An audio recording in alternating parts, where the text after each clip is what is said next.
Imagina un hombre que durante años fue más poderoso que el Estado, un capo que desafió a 2 continentes y que usó el terrorismo como su arma principal. Ese hombre fue Pablo Emilio Escobar Gaviria, líder del cártel de Medellín. Sin embargo, la historia que hoy vamos a contar no es la de su ascenso, sino la de su caída. Una cuenta regresiva implacable. Los últimos 100 días que transformaron a un capo intocable en un fugitivo acorralado. Tras escapar de su prisión de lujo, la catedral donde había pactado su reclusión con el gobierno de Colombia, Escobar se convirtió en el hombre más buscado del mundo. No hablamos de una simple búsqueda policial, sino de una persecución militar a gran escala, liderada por el Bloque de Búsqueda, una unidad de élite conformada por efectivos de la Policía Nacional, el Ejército y, crucialmente, apoyada por la inteligencia de Estados Unidos, específicamente de la Agencia Central de Inteligencia y la Agencia Antidrogas de Estados Unidos. Los 100 días finales de Escobar fueron un descenso al infierno de la paranoia. Dejaron de ser días de opulencia para convertirse en noches oscuras de escondites improvisados, teléfonos inseguros y una soledad que se hacía cada vez más profunda. En esta cacería no solo participarán las fuerzas del orden. Una nueva y poderosa amenaza apareció en el panorama. Los Pepes, un grupo de vigilantes y víctimas del capo, quienes se dedicaron a desmantelar su imperio a través de la violencia, atacando sus propiedades y sus hombres, y poniendo aún más presión sobre el capo. Vamos a desgranar cómo pasó de ser el terror de Colombia a un hombre que se aferraba desesperadamente a su teléfono, un error fatal que le costaría la vida. Pero antes de metros de lleno en el día número 100, queremos hacerte una invitación. Si el análisis de la historia del crimen organizado y las operaciones de inteligencia te apasiona, te pedimos que te suscribas ahora mismo al canal, que actives la campanita para que no te pierdas el próximo video, nos dejes un me gusta y, por supuesto, comenta qué crees que fue el error más grande de Pablo Escobar. Tu apoyo nos impulsa a seguir investigando.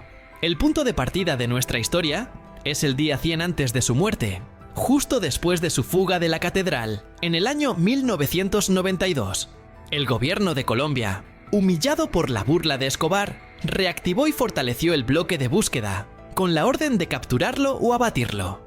La estrategia del bloque se centró en la geolocalización, la inteligencia humana y la presión constante sobre su círculo más cercano. Escobar dependía de su familia y sus comunicaciones eran el eslabón más débil de su cadena de seguridad. Sabía que los teléfonos eran peligrosos, pero su necesidad de hablar con su esposa y sus hijos se convirtió en su obsesión. Los 100 días se caracterizaron por un juego del gato y el ratón en la ciudad de Medellín. Escobar se mueve entre cientos de casas de seguridad, nunca durmiendo 2 noches seguidas en el mismo lugar. Esta vida nómada era un contraste brutal con el lujo desmedido que había disfrutado en el pasado. Su fortuna, aunque inmensa, se estaba agotando rápidamente en sobornos y el pago de su seguridad personal, que se redujo a pocos hombres de confianza. El bloque de búsqueda entendió que la clave no era buscarlo en la selva, sino en la ciudad, donde sus comunicaciones eran más probables.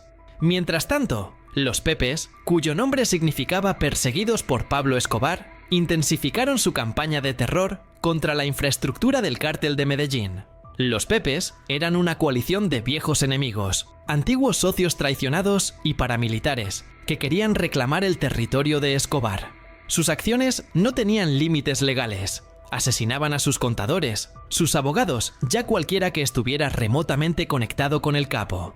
Esta presión dual, la legal del bloque de búsqueda y la ilegal de los Pepes, redujo significativamente los lugares donde Escobar podía esconderse y la gente en la que podía confiar. Su círculo se cerró.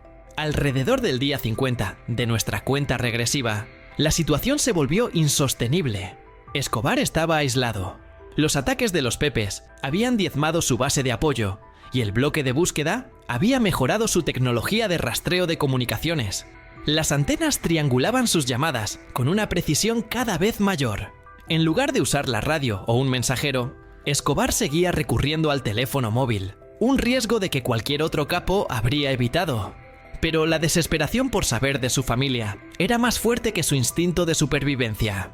El capo intentó negociar su rendición varias veces con el gobierno, buscando garantías de que su familia pudiera salir del país o de que se le permitiera entregarse a las autoridades estadounidenses, a quienes temía menos que a las colombianas o a los Pepes. Sin embargo, la respuesta del gobierno era firme. La negociación había terminado. Solo cabía la rendición incondicional, y la rendición no llegaba. La presión psicológica sobre Escobar era inmensa. Se sentía traicionado por sus propios hombres y sabía que el tiempo se le agotaba. Se dice que en una de las grabaciones interceptadas por el bloque de búsqueda, se escuchaba a Escobar dando instrucciones a su hijo sobre cómo encender una grabadora. Un acto de un hombre que, aunque acorralado, intentaba preservar su memoria. La inteligencia estadounidense, que brindaba apoyo crucial al bloque de búsqueda, se enfocó en perfeccionar la geolocalización de las llamadas. Este equipo, compuesto por expertos en telecomunicaciones, se dio cuenta de que la frecuencia con la que Escobar llamaba a su familia era un patrón que no podría romper. Estamos a punto de narrar los últimos días de vida de Pablo Escobar, donde un error minúsculo en una llamada telefónica vendió su destino. Pero antes de llegar a ese punto crucial, te hacemos un segundo llamado. ¿Ya eres parte de nuestra comunidad? Asegúrate de haberte suscrito. Deja ese like para que YouTube sepa que este video es importante y comparte este contenido con tus amigos interesados en estos temas. Tu participación es el motor de nuestro canal. Llegamos a los últimos 10 días. La inteligencia del bloque de búsqueda, con la ayuda de la Agencia de Estados Unidos, había reducido la zona de búsqueda a menos de 10 kilómetros cuadrados en el barrio de Los Olivos en Medellín. La tecnología de rastreo de llamadas era ya muy avanzada. Solo estaban esperando que Escobar cometiera un error, que se quedara más tiempo del debido, hablando por el teléfono. La paranoia de Escobar se manifestaba en su creciente desconfianza hacia su propia seguridad. Cambiaba de número de teléfono constantemente y usaba códigos para comunicarse. No obstante, el factor humano, su deseo de mantener el contacto emocional con su familia, superaba cualquier protocolo de seguridad que él mismo había impuesto. Se dice que en las casas donde se escondía, apenas había muebles, solo colchones en el suelo y radios para escuchar las noticias sobre la persecución. Ese error llegó el día 254 de su huida, que corresponde al día 0 de nuestra cuenta regresiva de los 100 días. Escobar estaba escondido en una casa de 2 pisos. Se sentía relativamente seguro, pero la desesperación por contactar a su hijo, Juan Pablo, era más fuerte. Realizó varias llamadas seguidas, extendiéndose más allá de los 3 minutos de duración, el límite que el bloque de búsqueda había determinado como el tiempo máximo que podía hablar, sin ser localizado con precisión milimétrica. La Agencia Antidrogas de Estados Unidos y sus homólogos colombianos triangularon la señal de su teléfono móvil con una precisión asombrosa, ubicándolo en la calle 79 con la carrera 45, en el barrio de Los Olivos. La información era tan sólida que el bloque de búsqueda no dudó. Inmediatamente se activó el operativo final. El 2 de diciembre de 1993, el día de su cumpleaños 44, el bloque de búsqueda irrumpió en la casa. Los agentes subieron al segundo piso, donde Escobar se encontraba junto a su guardaespaldas, Álvaro de Jesús Agudelo, conocido como El Limón. El capo intentó escapar por un tejado contiguo, corriendo descalzo por las tejas. El enfrentamiento fue breve, pero intenso. Escobar fue abatido a tiros en el tejado, a escasos 365 días de su fuga de la catedral. La versión oficial es que murió a causa de un disparo en la oreja, aunque las especulaciones sobre si se suicidó o fue ejecutado por el bloque de búsqueda persisten hasta hoy. La caída de Pablo Escobar no solo fue el fin de un hombre, sino el colapso de una era de terrorismo y narcotráfico a gran escala en Colombia. Los 100 días finales transformaron al capo intocable en un fugitivo paranoico y finalmente en un cadáver en un tejado. Su obsesión por su familia y su dependencia del teléfono celular fue el clavo final en el ataque de su imperio. La persecución demuestra que, con la colaboración internacional y la determinación, la justicia puede alcanzar incluso a los criminales más poderosos y peligrosos del mundo. Los Pepes, tras la muerte de Escobar, se desintegraron y el cártel de Medellín se fragmentó, dejando un legado de violencia que Colombia tardó décadas en superar. Su muerte no significó el fin del narcotráfico, sino una reestructuración del mismo, donde otros cárteles tomaron el relevo y adoptaron perfiles más discretos. La lección más valiosa de este evento es que incluso el poder absoluto, cuando se basa en la violencia y la corrupción, tiene un punto de quietud. El sistema de inteligencia, una vez enfocado y apoyado por recursos internacionales, fue capaz de penetrar la red de protección que rodeaba al capo. La vida de Escobar es un recordatorio de que la megalomanía, combinada con el terror, tiene un precio final.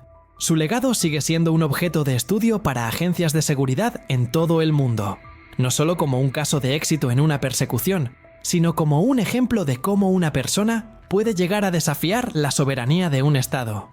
Hemos llegado al final de este recuento épico sobre los últimos 100 días de Pablo Escobar, de capo a fugitivo. Agradecemos tu tiempo y tu interés en el análisis profundo de estos temas. Para seguir haciendo posible este tipo de contenido, necesitamos tu ayuda. Por favor, suscríbete a nuestro canal de YouTube, activa esa campanita para que no te pierdas el próximo video. Déjanos tu me gusta en este momento y, en los comentarios, dinos qué capo de la historia crees que demostró mayor astucia que Pablo Escobar. Hasta la próxima y gracias por ser parte de nuestra comunidad.